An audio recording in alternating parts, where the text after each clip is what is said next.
kaso lang pumunta akong bayan. Tumaya akong loto. Ayan. Tinayan ko yung mga number na sana manalo. Marami kong tutulungan.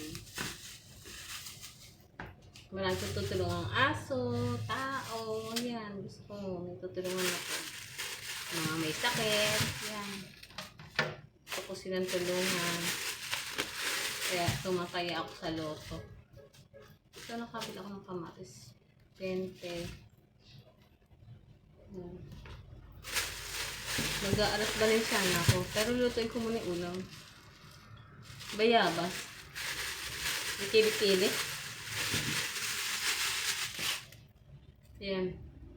Sasawag ko sa inihaw na bangus. Magbibiniyabasan tayo. Saka kakabili din ako ng i-aaras Valenciana ko kasi may pasok na ako bukas. Pero may seminar kami bukas. Yan, nakabili ako ng patatas para sa alas Valenciana.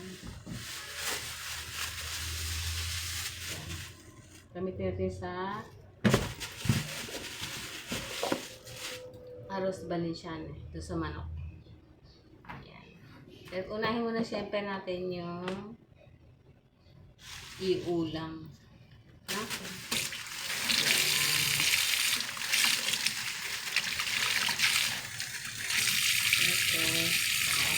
Ito.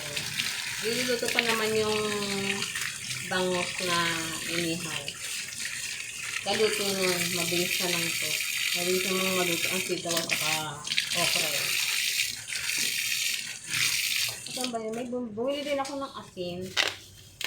Kasi ito, the best to sa bahay. Kung kayo magpapaubos dito, malas. Pag nauubusan kayo. Tsaka pinamimigay ang asin sa kapitbahay. Pag ito'y napapasok na sa loob ng bahay, huwag nyo nang ilalabas. Pwera na lang kung maglalagay ka sa bulsa mo, pwede naman. Lagi ko may baon nito sa bulsa. Hindi ako nakakang nito, kahit sa bag. Ang paswerte dito sa bahay. Yan, tapos yung kunyari, malapit na matunaw yung asin nyo. Itapon nyo na. Ilagay nyo sa paligid para mawala yung mga malas dyan. Yan o. Ayan. Ayan, nagtutubig na nga to. So,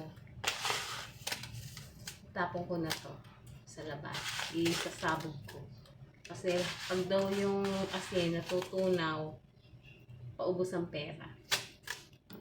No?